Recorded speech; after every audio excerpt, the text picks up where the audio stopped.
So friends ಬನ್ನಿ, ಇವತ್ತು ನಿಮಗೆ KPSC ಗ್ರೂಪಲ್ಲಿ ನಡೆದಂಥ ಕ್ವಶನ್ನ ನಾವು ಮೆಂಟಲಿಬಿಟಿ ಕ್ವಶನ್ನ ಸ್ವಲ್ಪ ನಾನು ತಿಳಿದ ಮಟ್ಟಿಗೆ ನಿಮ್ಗೆ ತಿಳಿಸುವಂಥ ಪ್ರಯತ್ನ ಮಾಡ್ತೀನಿ. ಸೊ ಯಾಕೆ ಬನ್ನಿ, ಜಾಸ್ತಿ ಕೊರೆಯೋದು ಬೇಡ, ತಡ ಮಾಡಿದೆ ನೋಡೋಣ ಅದನ್ನು ಯಾವ ಕ್ವಶನ್ ಅಂತ ಅಂದ್ಬಿಟ್ಟು. ಸೊ ಮೊದಲನೇ ಕ್ವಶನ್ ಏನಿದೆ ಇಲ್ಲಿ ಬಂದು ಸ್ಟಾರ್ಟ್ ಆಗಿ 47ನೇ ಕ್ವಶನ್. 25 ವಿದ್ಯಾರ್ಥಿಗಳ ಸರಾಸರಿ ತೂಕ 16 kg. ಸೊ ಮೊದಲ 12 ವಿದ್ಯಾರ್ಥಿಗಳ ಸರಾಸರಿ ತೂಕ 14 kg ಮತ್ತು ಕೊನೆಯ 12 ವಿದ್ಯಾರ್ಥಿಗಳ ಸರಾಸರಿ ತೂಕ 17 kg. ಸೊ ದೆನ್ 13ನೇ ವಿದ್ಯಾರ್ಥಿ ತೂಕವನ್ನು ಕಂಡುಹಿಡಿಯಿರಿ. ಸೊ ಏನು ಕನ್ಫ್ಯೂಸ್ ಆಗೋಕೆ ಹೋಗ್ಬಿಡ್ರಿ, ಸಿಂಪಲಾಗಿ ನಾನು ನಿಮ್ಗೆ ಹೇಳ್ತೀನಿ, ನಾನು ತಿಳಿದಿರೋ ಮಟ್ಟಿಗೆ. ಸೊ ಬನ್ನಿ ನೋಡೋಣ. ಮೊದಲನೇ 25 ವಿದ್ಯಾರ್ಥಿಗಳ ಸರಾಸರಿ ತೂಕ ಎಷ್ಟು ಅಂತ ನಾವು ಮೊದಲು ನೋಟ್ ಮಾಡ್ಕೋಬೇಕು. ಎಷ್ಟು? 25 × 16 ಎಷ್ಟಾಯಿತು? 400 ಆಯಿತು. ಸೊ 400 ಬಂತು. ಇದನ್ನು ಸಪ್ರೇಟಲ್ಲಿ ಇಟ್ಕೊಳ್ರಿ. ನೆಕ್ಸ್ಟ್ ಬನ್ನಿ, ಮೊದಲನೇ ಸ್ಟೆಪ್ ನೋಡಿರಿ. 12 ವಿದ್ಯಾರ್ಥಿಗಳ ಸರಾಸರಿ ತೂಕ ಎಷ್ಟು? 14 kg. ಸೊ 14 kg ಅಂತಂದರೆ ಎಷ್ಟು ಬರುತ್ತೆ? 12 168. ಸೆಕೆಂಡ್ ಸ್ಟೆಪ್ ಬನ್ನಿ. ನೆಕ್ಸ್ಟ್ ಮತ್ತು ಕೊನೆಯ 12 ವಿದ್ಯಾರ್ಥಿಗಳ ಸರಾಸರಿ ತೂಕ ಎಷ್ಟು ಬಂದಿದೆ? 17 kg. ಸೊ ಎಷ್ಟಾಯ್ತು ಅಲ್ಲಿಗೆ? 204 ಆಯಿತು. ಸೊ ಇಲ್ಲೆರಡು ಸಿಕ್ತು. ನಮಗೇನು ಬೇಕು? 13ನೇ ಏನು ಬೇಕು? ನಮಗೆ 13ನೇ ಬೇಕು. ಸೊ ಅದನ್ನು ನೀವು ತಲೆ ಕೆಡಿಸ್ಕೊಡಿ. 13ನೇ ನೀವು ತಲೆ ಕೆಡಿಸ್ಕೊಂಬಿಡಿ. ಇದನ್ನು 13ನೇ ಬೇಕು ಅನ್ನೋದು ಜಸ್ಟ್ ನಿಮ್ಮ ಮೆಮೊರಿಗೆ ಮಾತ್ರ ಇಟ್ಕೊಳ್ರಿ ಅಷ್ಟೇ. ಸೊ ಇಲ್ಲೇ ನಮಗೆ 13ನೇ ಬೇಕು. ಇಲ್ಲಿ 25 ಸಿಕ್ಕಿದೆ. 25 ಜನ ಸಿಕ್ಕಿದ್ರೆ 400. ಇಲ್ಲಿ ನಮಗೆ 24 ಜನ ಸಿಕ್ಕಿದೆ. ಎಷ್ಟು ಸಿಕ್ಕಿದೆ? 168, 204. 168, 204 ಎಷ್ಟಾಯಿತು? 372 ಆಯಿತು. ಸೊ ಇದು 25 ವಿದ್ಯಾರ್ಥಿಗಳದು, ಇದು 24 ವಿದ್ಯಾರ್ಥಿಗಳದು. ಅದು 13 ಇಲ್ಲೇ ಸಿಗ್ತಾನಲ್ಲ, 25, 24 ಇಲ್ಲಿ ಮೈನಸ್ ಮಾಡಿದ್ರೆ ಎಷ್ಟಾಗುತ್ತೆ ನಿಮಗೆ? 28 ಸಿಗುತ್ತೆ. So answer is 28. Okay. So ಬನ್ನಿ, ನೆಕ್ಸ್ಟ್ ಕ್ವಶನ್ ನೋಡೋಣ. ಒಬ್ಬ ಮನುಷ್ಯ ತನ್ನ ಆದಾಯದ 30% ಆಹಾರಕ್ಕಾಗಿ, 12% ಮನೆ ಬಾಡಿಗೆಗಾಗಿ, 28% ವಿವಿಧ ಮೇಲಿನ ಖರ್ಚು ಮಾಡುತ್ತಾನೆ. ತಿಂಗಳ ಕೊನೆಯಲ್ಲಿ ಉಳಿತಾಯ ಅವನಿಗೆ 810 ಆಗಿದ್ದರೆ ಆಗ ಮನುಷ್ಯನ ಒಟ್ಟು ಆದಾಯ ಎಷ್ಟು? ಸೊ ಇಲ್ಲಿ ಅವನಿಗೆ ಎಷ್ಟೋ ಒಂದು 2,000 ಬರ್ತಾ ಇರ್ಬೋದು, 3,000 ಬರ್ತಾ ಇರ್ಬೋದು, ಎಷ್ಟೋ ಬರ್ತಾ ಇರ್ಬೋದು ಅವನಿಗೆ ಆದಾಯ. ಸೊ ಅದರಲ್ಲಿ ಇವನು ಏನಂತ ಕೇಳಿದ್ದಾನೆ? ಆದಾಯ ಇಷ್ಟು ಬರ್ತಾಯಿದೆ, ಇಷ್ಟು ಖರ್ಚು ಮಾಡ್ತಿದ್ದಾನೆ, ಇನ್ನು ಉಳಿದಿದ್ದರಲ್ಲಿ ಇನ್ನು 800 ಉಳಿದಿದೆ, ಅದೆಷ್ಟು ಪರ್ಸೆಂಟೇಜ್ ಅಂತ ಗೊತ್ತಿಲ್ಲ. ಅದನ್ನ ಹೇಗೆ ಗೊತ್ತು ಮಾಡ್ಕೋಬೇಕು ನೋಡ್ರಿ. ಇಲ್ಲಿ 30, 12 ಸಿಂಪಲ್ಲಾಗೆ 28 ಟೋಟಲ್ ಎಷ್ಟಾಯ್ತಿದ್ದು? 70% ನಾವು ಅವನು ಖರ್ಚು ಮಾಡಿದ್ದಾನೆ. 70% ಖರ್ಚು ಮಾಡಿದ್ದಾನೆ. ಅದೆಷ್ಟು ಅಂತ ನಿಮಗೆ ಗೊತ್ತಿಲ್ಲ. ಸೊ ಇನ್ನು ಮಿಕ್ಕಿದ್ದೆಷ್ಟು ಉಳಿದಿದೆ? 810. ಇನ್ನು 70% ಖರ್ಚಾದರೆ ಇನ್ನು 30% ಎಷ್ಟಿದೆ? ಸೊ ಇನ್ನು 810 ರೂಪಾಯಿ. 30% 810 ರೂಪಾಯಿ ಆಯಿತು. ಗೊತ್ತಾಯ್ತಾ? 30% 810 ರೂಪಾಯಿ. ಸಿಂಪಲಾಗಿ ನೋಡ್ರಿ ಇಲ್ಲಿ 1 ಸೆಕೆಂಡ್. 30% 810 ರೂಪಾಯಿ ಆದರೆ ಈಸ್ ಈಕ್ವಲ್ ಟು 100% ಎಷ್ಟು ಅಂತ ನಮಗೆ ಅವನು ಕ್ವಶನ್ ಕೇಳಿದ್ದಾನೆ. ಸೊ ಹೀಗಾಗಿ ನಾವೇನು ಮಾಡಬೇಕು? ಸಿಂಪಲಾಗಿ ನೋಡಿ, 30%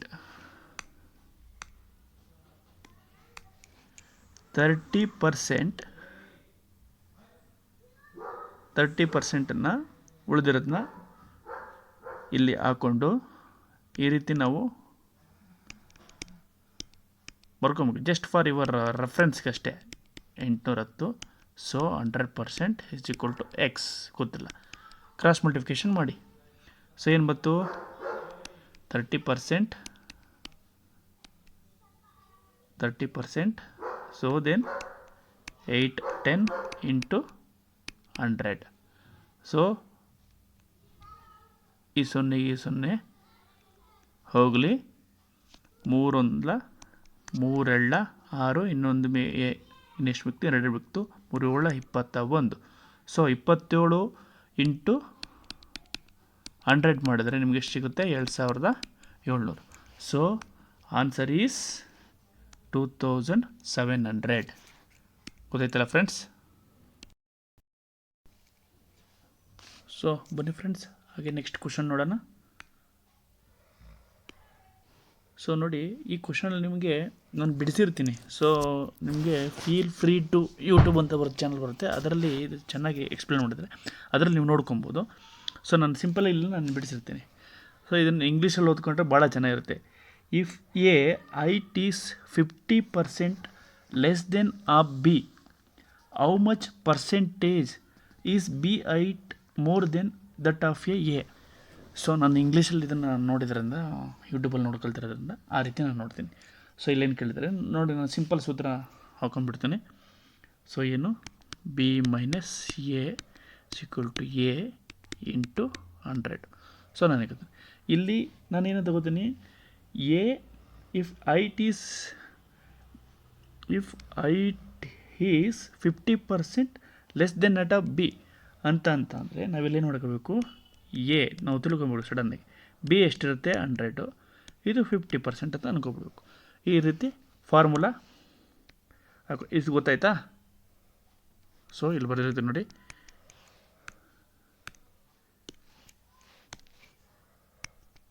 ಎ ಬಿ ಇದು 100 ಆಗಿದರೆ ಇದು 50 ಆಗಿರುತ್ತೆ ಅಂತ ಅರ್ಥ. ಒಂದು ಸೂತ್ರ ಬರ್ತಿದ್ನಲ್ಲ ಇಲ್ಲಿ, B minus A is equal to ಈ ಫಾರ್ಮುಲಾ ಅಪ್ಲೈ ಮಾಡ್ಕೊಬರ್ತೇನೆ. ಸೊ ನೋಡಿ, ಸೊ ಹಾಗೆ ಅಪ್ಲೈ ಮಾಡಿದ್ದೇನೆ. 100 minus 50 divided by 50 into 100. So simple 50 ಬರುತ್ತೆ, 100 50 50, ಇಲ್ಲಿ 50 ಇಲ್ಲ 100. ಸೊ ಈ 0 ಹೋಗ್ತು, 5 1 5 2, so 50 into 2 100. So answer is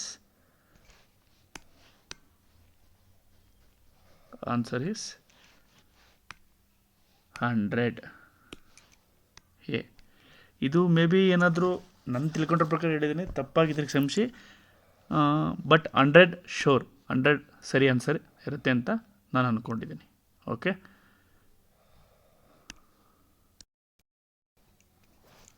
so ಬನ್ನಿ ಗಡಿಯಾರದ ಕ್ವಶನ್ನು. ಇವನ್ನ ನೀವು ಸಾಕಷ್ಟು ಇದೆ, ಸಿಂಪಲ್ ಇದೆ ನೋಡ್ರಿ. ಏನಂದರೆ ಟ್ರಿಕ್ಸ್ ಇಷ್ಟೇ, ನಿಮಗೆ ಪ್ರತಿ ಮಿರರ್ ಬಗ್ಗೆ ಯಾವುದೇ ಕ್ವಶನ್ ಕೊಡ್ರಿ ನೀವು ಇಷ್ಟೇ ಮಾಡಿರಿ. ಕೊಟ್ಟಿರುವ ಏನಾದರೂ ವೇಳೆ ಏನಾದರೂ 12 ಗಂಟೆಗಿಂತ ಕಡಿಮೆ ಇದ್ದರೆ ಆ ಸಮಯನ ನಾವೇನು ಮಾಡಬೇಕು, ಆ ಸಮಯದಲ್ಲಿ 11 ಗಂಟೆ 60 ನಿಮಿಷ ಹಾಕ್ಕೊಂಡು ಅದರಿಂದ ಕಳಿಬೇಕು. ಆಯಿತಾ? 12 ಗಂಟೆಗಿಂತ ಕಡಿಮೆ ಕೊಟ್ಟಿದ್ರೆ, ಒಂದು ವೇಳೆ ಇದು 12 ಬರುತ್ತವೆ, 11 ಬಂದಿದೆ. ಸೊ ಕೊಟ್ಟಿರುವ ಸಮಯ 12ಗಿಂತ ಹೆಚ್ಚು ಇದ್ದರೆ ಆ ಸಮಯವನ್ನು ನಾವು ಏನು ಮಾಡಬೇಕು, 23 ಗಂಟೆ 60 ನಿಮಿಷ ಹಾಕ್ಕೊಂಡು ಕಳಿಬೇಕು. ಸಿಂಪಲ್ ಇಷ್ಟೇ ನೋಡಿ. 12 ಕೊಟ್ಟಿದ್ದಾರಾ, 35, 12:35 ಕೊಟ್ಟಿದ್ದಾರೆ. ಸೊ ನಾವೇನು ಮಾಡಬೇಕು, 23 ನಿಮಿಷ ಕಳಿಬೇಕು. 5 6 3 ಆದರೆ 3, ಸೊ 11. ಸೊ ಇದರಲ್ಲಿ ತಪ್ಪು ಕೊಟ್ಟಿದ್ದಾರೆ, ಆಪ್ಷನ್ ತಪ್ಪು ಕೊಟ್ಟಿದ್ದಾರೆ. ಮೇ ಬಿ ಅಪ್ರಾಕ್ಸಿಮೇಟ್ ಇದು 11:25 ಆನ್ಸರ್ ಆಗುತ್ತೆ. 35 ಬರಬೇಕಿತ್ತು, ಇಲ್ಲಿ 25 ಕೊಟ್ಟಿದ್ದಾರೆ. ಸೊ ನಿಯರೆಸ್ಟ್ ಇದೆ, ಸೊ ಇದನ್ನೇ ಹಾಕಿದ್ರೆ ಬೆಟ್ರ್, 11:25. So answer is 11:25. ಗೊತ್ತಾಯ್ತಲ್ಲ? ಕೊಟ್ಟಿರೋ ಸಮಯ ಏನಾದರೂ 12 ಗಂಟೆಗಿಂತ ಮೇಲಿದ್ದರೆ ನಾವೇನು ಮಾಡಬೇಕು, ನೆನಪಿಟ್ಕೊಳ್ಳಿ, 12 ಗಂಟೆಗಿಂತ ಮೇಲೆ ಸಮಯನ ಕೊಟ್ಟಿದ್ದಾರೆ ಮಿರರ್ ಸಂಬಂಧಪಟ್ಟಂಗೆ 23 ಗಂಟೆ 60 ನಿಮಿಷ ಹಾಕೊಬೇಕು. ಅಂದರೆ ಒಂದು ದಿನಕ್ಕೆ 24 ಗಂಟೆ, ಅದನ್ನು ನಾವೇನು ಮಾಡಿದ್ದೀವಿ, 23 ನಿಮಿಷ 23 ಗಂಟೆ 60 ನಿಮಿಷ ಅಂತ ಹಾಕೊಬೇಕು. ಆಯಿತಾ? ಕೊಟ್ಟಿರೋ ಸಮಯ ಏನಾದರೂ 12 ಗಂಟೆಗಿಂತ ಕಡಿಮೆ ಇದ್ದರೆ, 12 ಗಂಟೆಗಿಂತ ಕಡಿಮೆ ಏನಾದರೂ ಇದ್ದರೆ ಕೊಟ್ಟಿರೋ ಸಮಯ ಯಾವುದೇ ಆಗಿರ್ಬೋದು, 10 ಕೊಟ್ಟಿರ್ಬೋದು, 12 ಕೊಟ್ಟಿರ್ಬೋದು, ಏನಾಗಿರ್ಬೋದು, ಅವಾಗ ನಾವೇನು ಹಾಕೋಬೇಕು, 11 ಗಂಟೆ 60 ನಿಮಿಷ ಹಾಕ್ಕೊಂಡು ಇದರಲ್ಲಿ ಮೈನಸ್ ಮಾಡ್ಕೊಬೇಕು. ಅರ್ಥ ಆಯ್ತಲ್ಲ? ಗೊತ್ತಾಗಲಿ ಅನಿಸುತ್ತೆ ನೋಡಿ. ಸಿಂಪಲ್, ನಾನೇನು ಸುಮ್ಮನೆ ಮನೇಲಿ ಕೂತಿರೋದು ಸೋಮಾರಿ ಆಗ್ಬಿಡೋದು ಅಂತ ಇದನ್ನು ಮಾಡ್ತಾಯಿದ್ದೇನೆ ಅಷ್ಟೇ. ಅದು ಬಿಟ್ಟರೆ ನಾನೇನು ದೊಡ್ಡ ಪಂಟ್ರಲ್ಲ ಮೆಂಟಲ್ ಅಬಿಲಿಟಿಲಿ, ನಾನು ದೊಡ್ಡ ವೀಕ್.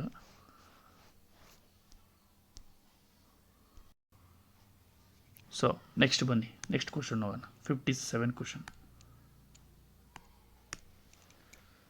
ಅನಿಲ್ ಮನೆಯಿಂದ ಹೊರಟು ದಕ್ಷಿಣಕ್ಕೆ 10 ಕಿಲೋಮೀಟರ್ ಸೈಕಲ್ ತುಳಿದು ನಾವು ಹೇಳಿದ್ರೆ ಮೊದಲೇ ದಿಕ್ಕು ಬಂದುಬಿಟ್ರೆ ಈ ರೀತಿ ಹಾಕೊಂಡ್ಬಿಡ್ಬೇಕು ನಾವು, ಏನಾರ ಆಗಿರಲಿ. ಥರ ದಕ್ಷಿಣ, ಪಶ್ಚಿಮ, ಪೂರ್ವ, ಇದು ಕಂಪಲ್ಸರಿ. ಏನು ಕೇಳಿದ್ರೆ ಅವರು ದಕ್ಷಿಣದಂತ ಬೇರೆ ಕಲರ್ ತೊಗೊಳ್ಳೋ, ಚೆನ್ನಾಗಿರೋ ಕಲರ್. ಅನಿಲ್ ಮನೆಯಿಂದ ಹೊರಟು ದಕ್ಷಿಣಕ್ಕೆ 10 ಕಿಲೋಮೀಟರ್, ದಕ್ಷಿಣಕ್ಕೆ ಬಂದ, ಇಲ್ಲಿಂದ ಇಲ್ಲಿ ದಕ್ಷಿಣಕ್ಕೆ ಬಂದ ಅವನು, ಅದೇನು ಸೈಕಲಲ್ಲಿ ಬರ್ತಾವನು. ಆಮೇಲೆ ಬಲಕ್ಕೆ ತಿರುಗಿ 5 ಕಿಲೋಮೀಟರ್. ಇಲ್ಲಿ ನೋಡಿ, ನೀವೇನಾದರೂ ಮೇನ್ ಇಂಪಾರ್ಟೆಂಟ್ ದಕ್ಷಿಣಕ್ಕೆ ಅಂತ ಬಂದಾಗ ಎಡ ಮತ್ತು ಬಲ ಕನ್ಫ್ಯೂಸ್ ಆಗುತ್ತೆ. ಸೊ ನಿಮ್ಗೆ ಆ ರೀತಿ ಏನಾದ್ರು ಕನ್ಫ್ಯೂಸ್ ಆದರೆ ಈ ರೀತಿ ಬರ್ಕೊಂಡು ಅದನ್ನು ಉಲ್ಟಾ ಮಾಡ್ಕೊಳ್ಳಿ, ನಿಮ್ಗೆ ಆಟೋಮೆಟಿಕಾಗಿ ಗೊತ್ತಾಗ್ಬಿಡುತ್ತೆ. ಇಲ್ಲ ಅಂತಂದರೆ ನೀವು ಅಷ್ಟು ಪರ್ಫೆಕ್ಟ್ ಇದ್ದರೆ, ಜನರಾಗಿದ್ದರೆ ಕರೆಕ್ಟಾಗಿ ಗೊತ್ತಾಗುತ್ತೆ. ಏನದು ಬಲಕ್ಕೆ ತಿರುಗಿ 5 ಕಿಲೋಮೀಟರ್, ಬಲಕ್ಕೆ 5 ಕಿಲೋಮೀಟರ್ ತಿರುಗಿದ, ಮತ್ತು ಬಲಕ್ಕೆ ತಿರುಗಿ, ಈ ಬಲ ಇಲ್ಲಿ ಬರುತ್ತೆ, ಬಲಕ್ಕೆ ತಿರುಗಿ ಮತ್ತೆಷ್ಟು 10 ಕಿಲೋಮೀಟರ್ ಹೋಗ್ತಾನೆ. ಅವನು ನೇರವಾಗಿ ತನ್ನ ಮನೆಗೆ ಅಲ್ಲೇ ತುಳಿದು ಎಡಕ್ಕೆ ಬಲಕ್ಕೆ ಹೋಗ್ತಾನೆ. ಇಲ್ಲೂ ಬಲಕ್ಕೆ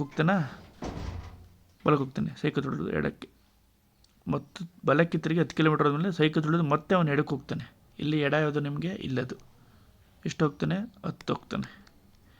ಸೊ ಇಲ್ಲಿಂದ ಇಲ್ಲಿಗೆ ಎಷ್ಟು ಕಿಲೋಮೀಟರ್ ಅಂತ ಅವ್ರು ಕೇಳಿರೋದು. ಇವೆಲ್ಲ ಬಿಟ್ಬಿಡ್ರಿ. ಇಲ್ಲಿಂದ ಇಲ್ಲಿಗೆ ಎಷ್ಟೈತೆ? 10 ಕಿಲೋಮೀಟ್ರು. ಇಲ್ಲಿಂದ ಇಲ್ಲಿಗೆ ಎಷ್ಟೈತೆ? 5 ಕಿಲೋಮೀಟ್ರು. ಸೊ 10 + 5 ಎಷ್ಟಾಯಿತು? 15 ಕಿಲೋಮೀಟ್ರು. ಸಿಂಪಲ್ ಇದೆ. ಇನ್ನೊಂದು ಸತಿ ಹೇಳ್ತೀನಿ ಬೇಕಾದ್ರೆ ನೋಡ್ರಿ, ಒನ್ ಮೋರ್ ಟೈಮ್.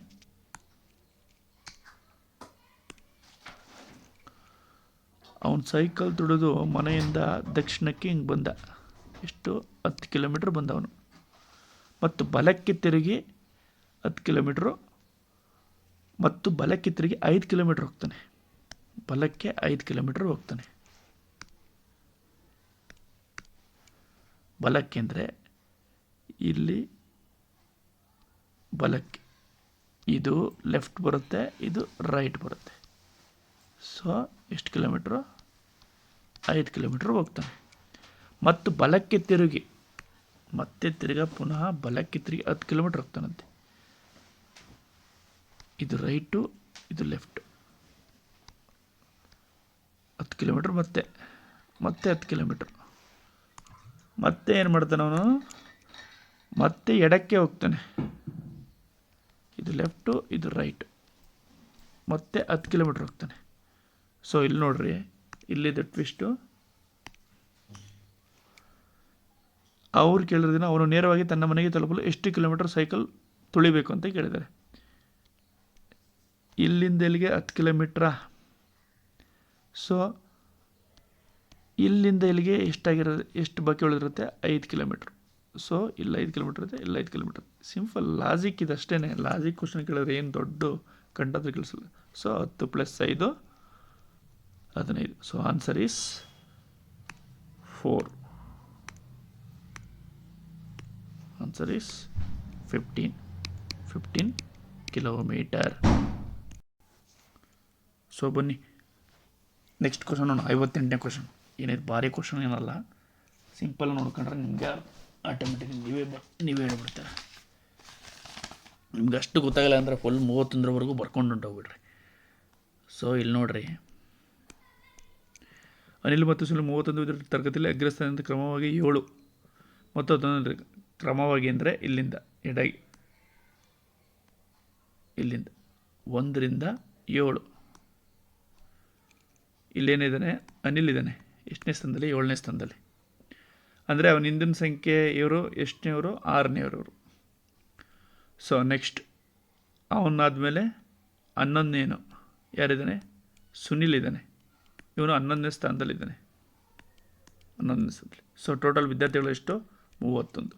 ಅವ್ರನ್ನೇ ಕೇಳಿದರು ಕೆಳಗಿನಿಂದ ಅಂತ ಅಂದರೆ ಇಲ್ಲಿಂದ, ಹಿಂದೆಯಿಂದ. ಸೊ ಹಾಗಾದರೆ ನಾವು ಇಲ್ಲೇನು ಮಾಡಬೇಕು? ಹಿಂದೆಯಿಂದ ಬಂದರೆ ಎಷ್ಟನೇ ತರಗತಿಯಲ್ಲಿ ರ್ಯಾಂಕಲ್ಲಿದ್ದಾರೆ ಅಂತ ಅವ್ರು ಕೇಳಿದ್ದಾರೆ. ಸೊ ಬನ್ನಿ, 31ರಿಂದ ನೀವೇನು ಮಾಡಬೇಕು? 31ರಿಂದ 11ರ ತನಕ ಎಣಿಸ್ಕೋಬೇಕು ಎಷ್ಟು ಬರುತ್ತೆ ಅಂತ.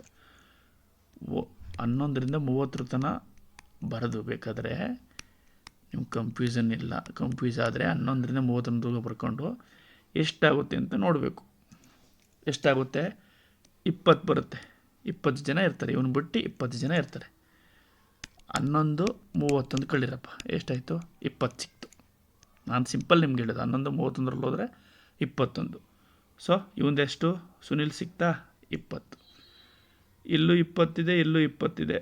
ಇಲ್ಲೆಲ್ಲಾದರೂ 20 ಇದೆಯಾ? ಇಲ್ಲ. ಇಲ್ಲೆಲ್ಲಾದರೂ ಇಲ್ಲಿ 20 ಇದೆ, ಇದು 20 ಇದೆ, 20 ಬರೋಕ್ಕೆ ಸಾಧ್ಯ ಇಲ್ಲ. ಯಾಕೆಂದರೆ ಇವನು 7ನೇ ಸ್ಥಾನದಲ್ಲಿದ್ದಾನೆ. ಯಾರು? ಅನಿಲ್. ಸೊ ಹಂಗಾಗಿ ಆನ್ಸರ್ ಈಸ್ 2.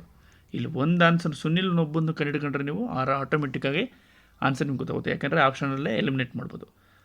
ಸಿಂಪಲ್ ಏನಂದರೆ 11ರಲ್ಲಿ 31 ಹೋದರೆ ಎಷ್ಟು? 20 ಉಳಿತು. ಸುನಿಲ್ ಸ್ಥಾನ ಎಷ್ಟು? 20. ಸುನಿಲ್ ಸ್ಥಾನ ಇಲ್ಲಿ 20 ಐತೆ. ಹಾಗಾದರೆ 20 ಇವಂದು 20 ಇದ್ದರೆ ಇವಂದು ಅನಿಲ್ದು 20 ಸ್ಥಾನ ಆಗೋಕ್ಕೆ ಸಾಧ್ಯನಾ? ಚಾನ್ಸೇ ಇಲ್ಲ, ಆಗೋಕ್ಕೆ ಚಾನ್ಸೇ ಇಲ್ಲ. ಯಾಕೆ ಅಂತ ಅಂದರೆ ನಮ್ಮ ಅಂಬರೀಷನ ಡೈಲಾಗ್ ಹೊಡೆದಂಗೆ ಚಾನ್ಸೇ ಇಲ್ಲ, ನೋ ವೇ ಅನ್ನೋ ಹಾಗೆ ಇಲ್ಲಿ 20 ಐತೆ. ಸೊ ಹಾಗಾಗಿ ಇಲ್ಲಿ 20 ಸುನಿಲ್ ಸಿಕ್ತು. ಇದು ಓಕೆ, ಇದಾಗಲ್ಲ, ಇದು ಓಕೆ ಆಗುತ್ತೆ. ಇಲ್ಲೆಲ್ಲಾದರೂ 20 ಇದೆಯಾ? ಇಲ್ಲೆಲ್ಲೂ 20 ಇಲ್ಲ. So answer is 2. Next question ಬನ್ನಿ. 1 2 3 4 5 ಸಂಖ್ಯೆಗಳನ್ನು ಬಳಸಿಕೊಂಡು ಪುನರಾವರ್ತಿಸಿದರೆ 3 ಅಂಕಿಗಳ ಸಂಖ್ಯೆಗಳನ್ನು ಎಷ್ಟು ವಿಧದಲ್ಲಿ ತಯಾರಿಸಬಹುದು? ನೋಡಿ, ಇದನ್ನು ನಾನು ಮೊದಲು ನಾನು ನೋಡಬೇಕಾದ್ರೆ ಅಯ್ಯೋ ತಲೆ ಕೆಟ್ಟದು. ಆಮೇಲೆ ನೋಡ್ರೆ ಗೊತ್ತಾಯ್ತದು ಇದು ಇಷ್ಟರಷ್ಟು ಡೆಡ್ ಈಸಿ, ಎಷ್ಟು ಇನ್ನೊಂದು ಯಾವುದಿಲ್ಲ ಅಂತ. ಅದು ಹೇಗೆ ಅಂತ ಹೇಳ್ತೀನಿ ನೋಡ್ರಿ.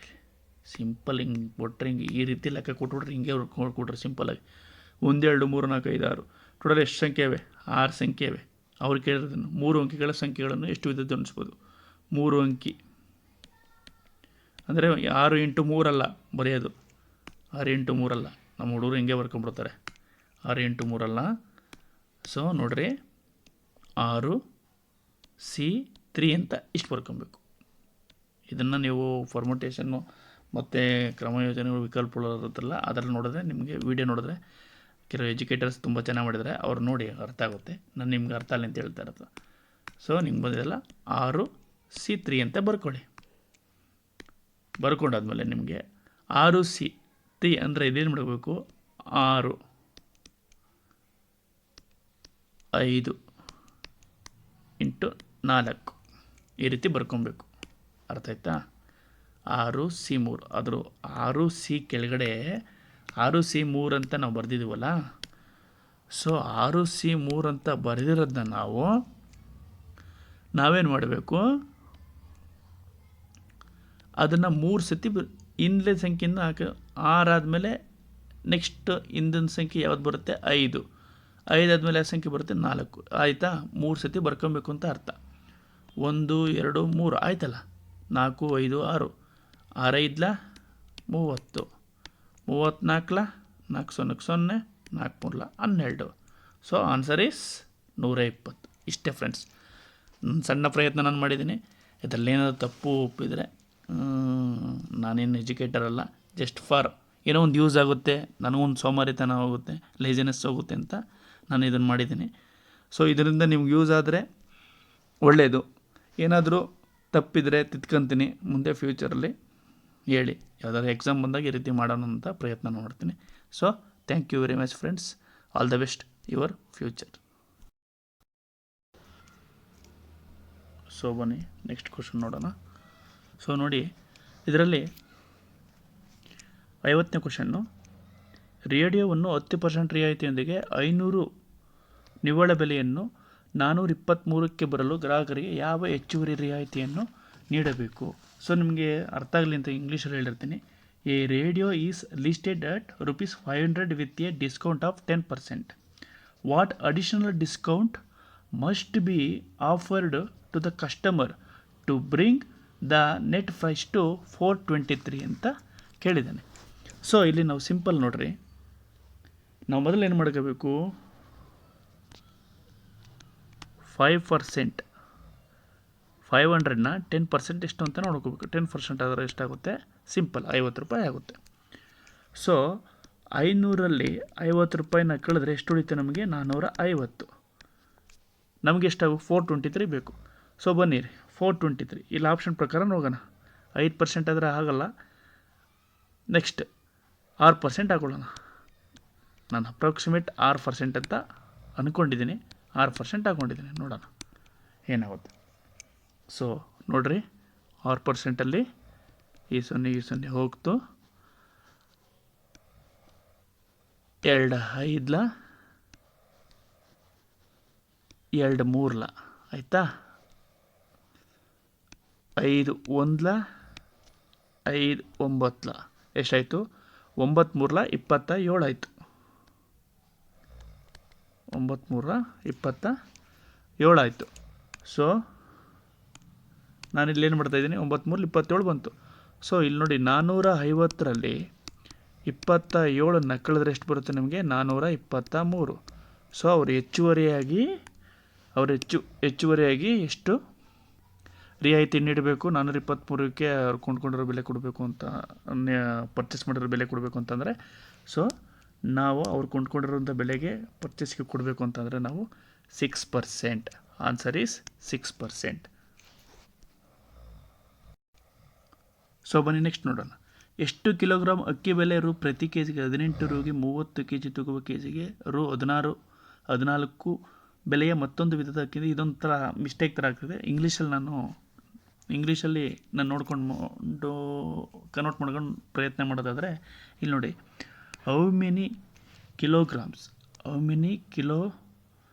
Of rice costing ₹18 per K G must be mixed with 30 kg of rice costing ₹14 per kg, so that resultant mixer will cost ₹15 per kg ಅಂತ ಕೇಳಿದ್ದಾನೆ. ಸೊ ನಾವಿಲ್ಲಿ ಸಿಂಪಲ್ಲು 30 ಕೆ ಜಿ ಅಕ್ಕಿ ಇದೆ.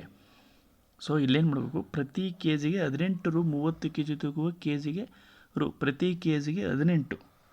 ಸೊ ಆಲ್ರೆಡಿ 30 ಕೆ ಜಿ ಇದೆ. ಅದೆಷ್ಟು? ಪ್ರತಿ K ಜಿಗೆ 18 ರು. Already ನಮಗೆ 30 ಕೆ ಜಿ ಅಕ್ಕಿ ಇದೆ. ಸೊ ನೋಡಿ, ಅಲ್ಲಿ ಹೇಳ್ದಂಗೆ ನಮ್ಗೆ ಆಲ್ರೆಡಿ ಎಷ್ಟಿದೆ? 30 ಕೆ ಜಿ ಇದೆ. 30 ಕೆ ಜಿ ಅದು ಎಷ್ಟು ರೂಪಾಯಿನಂತೆ ಕೆ ಜಿ ಇದೆ? ಇದು 14 ರೂಪಾಯಿನಂತೆ 30 ಕೆ ಜಿ ಅಕ್ಕಿ ಇದೆ. ಸೊ ಎಷ್ಟಾಯಿತು? ಅದೆಷ್ಟು ರೂಪಾಯಿ ಆಯಿತು? ₹420 ಆಯಿತು. ಆಯಿತಾ? ನೆಕ್ಸ್ಟ್ ಅದೇ ನಾವು 18 ಕೆ ಜಿ, ಪ್ರತಿ ಕೆ ಜಿಗೆ ₹18. ನಾವು ಎಷ್ಟು ರೂಪಾಯಿನಂತೆ ತೊಗೊಬೇಕು ಅಕ್ಕಿನ? ಮೇ ಬಿ ₹18 5 ಕೆ ಜಿನ ತೊಗೋಬೋದು, 10 ಕೆ ಜಿನ ತೊಗೋಬೋದು, 15 ಕೆ ಜಿನ ತೊಗೋಬೋದು, 20 ಕೆ ಜಿನ ತೊಗೋಬೋದು. ಇದರಲ್ಲಿ 15 ಕೆ ಜಿ ಅಂತ ಇಷ್ಟರಲ್ಲಿ ಯಾವುದನ್ನ ತೊಗೊಂಡ್ರೆ ಅದೆಷ್ಟಾಗಬೇಕು? ನಮಗೆ 15 ಕೆ ಜಿ ಆಗಬೇಕು. ಸೊ ಇದು ಒಂಥರ ಟ್ವಿಸ್ಟ್ ಐತೆ, ಈಸಿನೇ, ಬಟ್ ತಲೆ ಕೆಲಸ ಕೊಡುತ್ತೆ. ನೋಡಿ, ನಿಮ್ಗೆ ನೀಟಾಗಿ ಹೇಳ್ಕೊಡ್ತೀನಿ. ನಮ್ಗೆ ಆಲ್ರೆಡಿ ಇಲ್ಲಿ 30 ಕೆ ಜಿ ಅಕ್ಕಿ ಇದೆ. ಅದು ಎಷ್ಟು ರೂಪಾಯಿ? ಇದು ₹14 ಇರೋದು. ಸೊ ಈಗ ಪ್ರತಿ ಕೆ ಜಿ ₹18 ನಾವು ಪರ್ಚೇಸ್ ಮಾಡಬೇಕು ಅಂತ ಅವ್ರು ಹೇಳ್ತಿದ್ದಾರೆ. ಸೊ ಆಪ್ಷನ್ ಪ್ರಕಾರ ಹೋಗೋಣ ಬನ್ನಿ. ಸೊ 5 ಕೆ ಜಿ ಆಗಲ್ಲ. ಸೊ 10 ಕೆ ಜಿ ಬರೋಣ. So 10 K G 18 × 10 K G ಆದರೆ ಎಷ್ಟಾಗುತ್ತೆ? ₹180 ಆಗುತ್ತೆ. ಸೊ ₹180 ಇದನ್ನು ಕೊಡ್ಕೋಬೇಕು. ಎಷ್ಟಾಯಿತು? 600 ಆಯಿತು. ಆಯಿತಾ? 600 ಆಯಿತು. 600 ಟೋಟಲ್ ನಾವೆಷ್ಟು? ₹600 ಕಾಸ್ಟ್ ಮಾಡಿದ್ದೀವಿ. ಮೊದಲು ನಮ್ಗೆ ಎಷ್ಟೈತೆ? 30 ಕೆ ಜಿ ಇದೆ. ನಮಗೆ ಎಷ್ಟಿದೆ? 30 ಕೆ ಜಿ ಅಕ್ಕಿ ಇದೆ. ಪ್ಲಸ್ ಕೊನೆಗೆ ಎಷ್ಟು? 10 ಕೆ ಜಿ ಅಂತ ಹೇಳಿದ್ವಲ್ಲ ನಾವು, 10 ಕೆ ಜಿ ಐತೆ. ಟೋಟಲ್ ಎಷ್ಟಾಯಿತು? ₹400 ಆಯಿತು. ಆಯಿತಾ? ಸಾರಿ, 40 ಕೆ ಜಿ ಆಯಿತು. 40 ಕೆ ಜಿ ಅಕ್ಕಿ ಸಿಕ್ತಂಗೆ ಆಯಿತು ನಮಗೆ. ಇಲ್ಲಿ 40 ಕೆ ಜಿ ಅಕ್ಕಿ ಮತ್ತು ₹600. ಅವರೇನು ಕೇಳಿರೋದು? ಅವಾಗ ಮಿಕ್ಸ್ ಮಾಡಾದ್ಮೇಲೆ ನಮಗೆ ಪ್ರತಿ ಕೆ ಜಿಗೆ ₹15 ನಂಗೆ ಸಿಗಬೇಕು ಅಂತ ಅವ್ರು ಹೇಳಿದ್ದಾರೆ. ಅರ್ಥ ಇದಲ್ಲ? ಸೊ ನಮಗಿಲ್ಲಿ ಅಮೌಂಟ್ ಎಷ್ಟು ಬಂತು ನಮಗೆ? 600 ಕೆ ಜಿ. ಎಷ್ಟು ಕೆ ಜಿ ಅಕ್ಕಿ? 40 ಕೆ ಜಿ ಅಕ್ಕಿ. ಈಗ ಮೈನಸ್ ಮಾಡೋಣ ಬನ್ನಿ. ಯಾವ ರೀತಿ ಮಾಡೋಣ?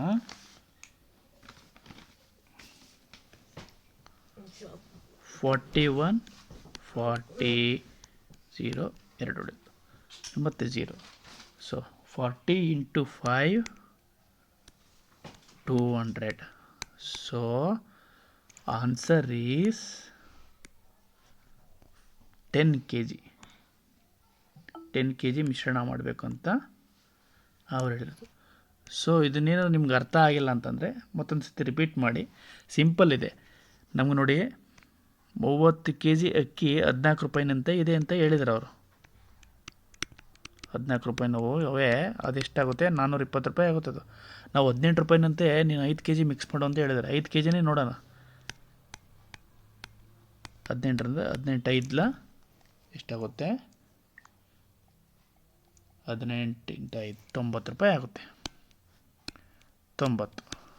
ಸೊ ಎಷ್ಟಾಯ್ತು ಹಂಗಾರೆ? 90 ಅಂದರೆ 510 ಆಯಿತು. 510. 510ರಲ್ಲಿ ನೀವು 35 ಕೆ ಜಿ ಡಿವೈಡೆಡ್ ಮಾಡಿದ್ರೆ 15 ರೂಪಾಯಿ ಸಿಗುತ್ತೆ ನೋಡಿರಿ. ಕೆ ಜಿಗೆ ಸಿಗಲ್ಲ. 14.57 ಸಿಗುತ್ತೆ. ಸೊ ಹಾಗಾಗಿ wrong answer. So correct answer is 10 K G. Simple ಇಷ್ಟೇ. 30 ಕೆ ಜಿ ಅಕ್ಕಿ ಇದೆ. 14 ರೂಪಾಯಿ 420 ರೂಪಾಯಿ ಇದೆ. ಸೊ ಅದಾದಮೇಲೆ 18 ರೂಪಾಯಿನ 10 ಕೆ ಜಿ ತೊಗೋಬೇಕು. 180 ರೂಪಾಯಿ ಆಯಿತು. ಟೋಟಲ್ ಕಾಸ್ಟ್ ಸಿಕ್ತು ನಮಗೆ. ಎಷ್ಟು ಸಿಕ್ತು? 600 ರೂಪೀಸ್ ಸಿಕ್ತು. 600 ರೂಪೀಸ್. ಟೋಟಲ್ ಎಷ್ಟು K G? 30 K G plus 10 K G mix ಮಾಡೋದು 40 ಕೆ ಜಿ. 40 600 ಮುಗೀತು. ನಮಗೆ 0 ಸಿಕ್ತಾ? ಇಲ್ಲಿ ಎಷ್ಟು ಉಳಿತು? Power of the 15. So answer is 10. So ಬನ್ನಿ ನೆಕ್ಸ್ಟ್ ಕ್ವಶನ್ ನೋಡೋಣ.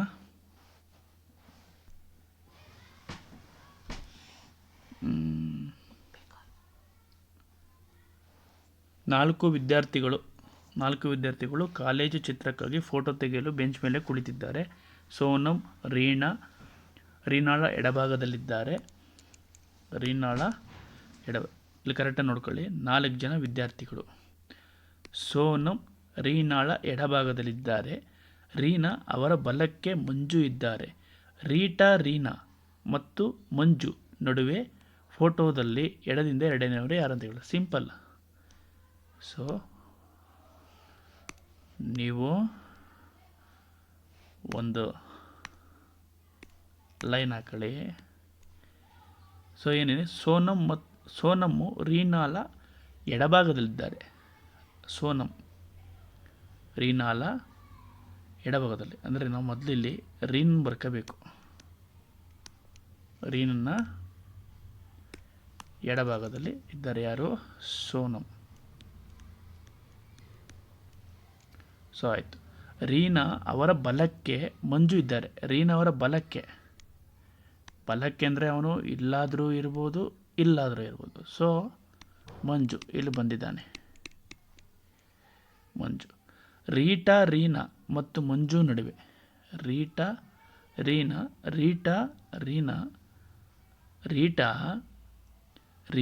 ಮತ್ತು ಮಂಜು ನಡುವೆ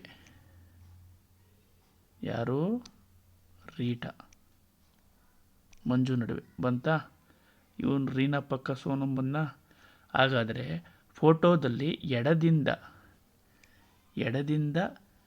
ಎರಡನೆಯವರು ಯಾರು? ಎಡದಿಂದ. ಸೊ ಎಡ ಯಾವುದು ಬರುತ್ತೆ ನಮಗೆ? ಲೆಫ್ಟು, ಇದು ರೈಟು. ಸೊ ಎಡದಿಂದ ಎರಡನೆಯವರು 1 2 ಯಾರು ಬರ್ತಾರೆ?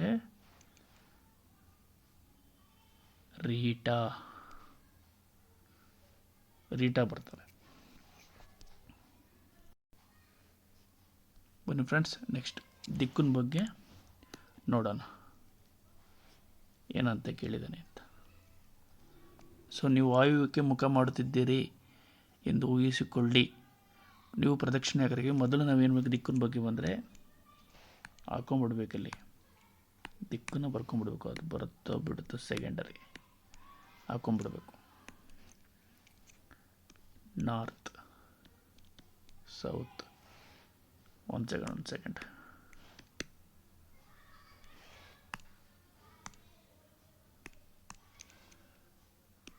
North, south. So east, west. Okay. North, west, north east, then ಈ ರೀತಿ ದಿಕ್ಕನ್ನು ಹಾಕಿಬಿಡ್ರಿ. ಜಾಸ್ತಿ ಟೈಮ್ ವೇಸ್ಟ್ ಮಾಡೋದು ಬೇಡ. ಓಕೆ, ನೀವು ವಾಯುವ್ಯಕ್ಕೆ ಮುಖ ಮಾಡಿ ನಿಂತಿದ್ದೀರಿ, ಇಲ್ಲಿ ನಿಂತಿದ್ದೀರಿ. ಇದು ಊಹಿಸಿಕೊಳ್ಳಿ, ನೀವು ಪ್ರದಕ್ಷಿಣಾಕಾರವಾಗಿ 90 ಡಿಗ್ರಿ, 1 2 90 ಡಿಗ್ರಿ ತಿರುಗಿ, ನಂತರ ಪ್ರದಕ್ಷಿಣಾಕಾರವಾಗಿ 180 ಡಿಗ್ರಿ, 45 90 45 90, ಇದು 90 ಇದು 90, 180 ಡಿಗ್ರಿ.